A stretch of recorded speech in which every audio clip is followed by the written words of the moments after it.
Remote work has changed everything, but it's also created a new kind of workplace behavior that most people don't even realize is happening. And I watched it unfold in a cafe, and what started as a polite request turned into a moment that shocked everybody in the room. And what it revealed about working from public spaces is something that we all need to address. I'm Trina Booz, CEO of Boost Academy of Excellence. I train emerging leaders on the workplace skills that get you promoted. Let's dive right in. I was in a cafe recently reading Emily Post's book on business etiquette. And here's the ironic part. About 10 minutes into reading about modern day workplace conduct, I was about to witness a real life etiquette lesson unfold right in front of me. I noticed a woman across the cafe on a phone call, and she was speaking very loudly. Clearly, she wasn't considering the shared space that she was in, and she was acting as if the cafe was sort of her own private office. And a retired couple sat nearby, and the elderly gentleman got up and walked over to her table and very politely explained that he was having trouble hearing his wife, and he asked if she might be able to speak a little more softly. And what happened next surprised everybody in the cafe. The woman stood up, still on the call, and she yelled at him. And she expressed anger that he had interrupted what she felt was an important meeting. And the elderly man returned to his table and was very visibly shaken from being yelled at. As the couple left, they passed my table, and I asked if he was okay, and I expressed how sorry I was about what had just happened. They noticed the etiquette book sitting at the table, and we ended up discussing the lack of manners that they had just witnessed. And a high school teacher sitting nearby joined us as well, sharing his own disbelief on what we had all just seen. Here's what struck me. This was not just about two people having a difficult moment. Everybody in that cafe felt the tension, and the atmosphere shifted, and we all became very uncomfortable. And I found myself thinking, that person on the other end of the phone call heard everything too, and I wondered what they were thinking about their colleague's response. A cafe is such a beautiful shared space, and people come there for so many reasons: to work, to connect, to unwind.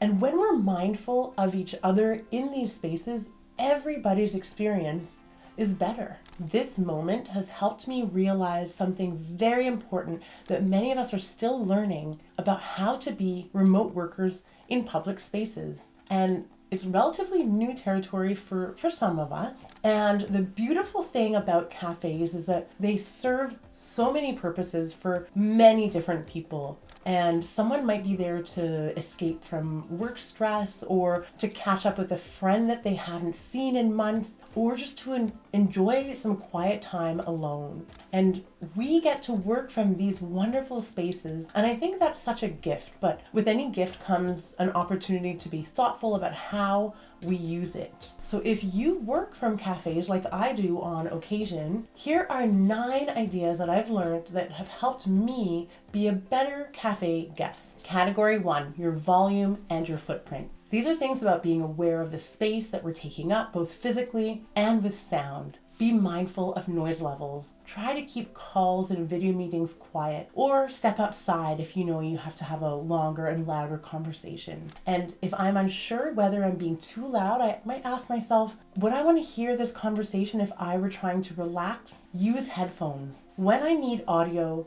I use headphones. And I check that the volume isn't leaking out. Even typing can be noisy, so just be mindful that you're not banging away at the keyboard and disrupting other patrons at the cafe. Share tables generously. If I'm working alone and there's a 2-person table available, I will choose that over the 4-seater. When the cafe starts to get busy and I've been there a while, I check in with myself. Is it time maybe to wrap up? Or maybe order something else? And category number 2 is support the business. These spaces are businesses first, and I want to honor that. Purchase regularly. I aim to buy something every hour or so when I'm working. And the cafe owner, of course, has to pay bills, and I just want to be a real customer, not someone that's just there using their Wi-Fi. Check in for extended stays. When I plan to stay for several hours, I will ask the staff if that's okay with them. And a simple, hey, I'm hoping to work here this afternoon. Does that work okay? Has led to some wonderful conversations. Show genuine appreciation. Thank the staff, tip well, and try to remember that getting to work here is a privilege. Building relationships with cafe staff has made my work from cafe days so much more enjoyable. Category number 3, be a good neighbor. These are about being considerate of the people around us. Respect everyone's privacy. So I'm careful about discussing confidential work details in public, and not only for the security reasons of my clients or the work I'm doing, but because the person next to me didn't really sign up to hear about all of those details. Keep my space contained.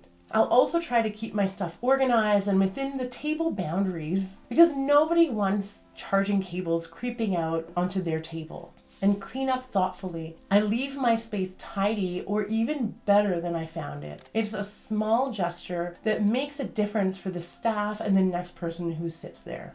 Here's what I've come to appreciate. Remote work is genuinely amazing. I love it. And previous generations could not even imagine this flexibility. And I think that we're all still kind of figuring out how to do this well. And this incident in the cafe reminded me that we're all learning together. And this woman was probably stressed, overwhelmed, or just having a really hard day. I've had days like that too. And the good news, we can be productive remote workers and considerate cafe guests at the same time. It's not a trade-off. When we're thoughtful about shared spaces, everyone benefits, including us. So the next time you're working from a cafe, take a moment to look around. You're part of a community in that space, and even if it's just temporary, and your kindness and consideration make the experience better for everyone. And honestly, it makes your work environment more pleasant as well. If this episode resonated with you, I'd love for you to subscribe to the podcast and leave a 5-star rating. Share it with your remote working friends, and let's help each other navigate this together.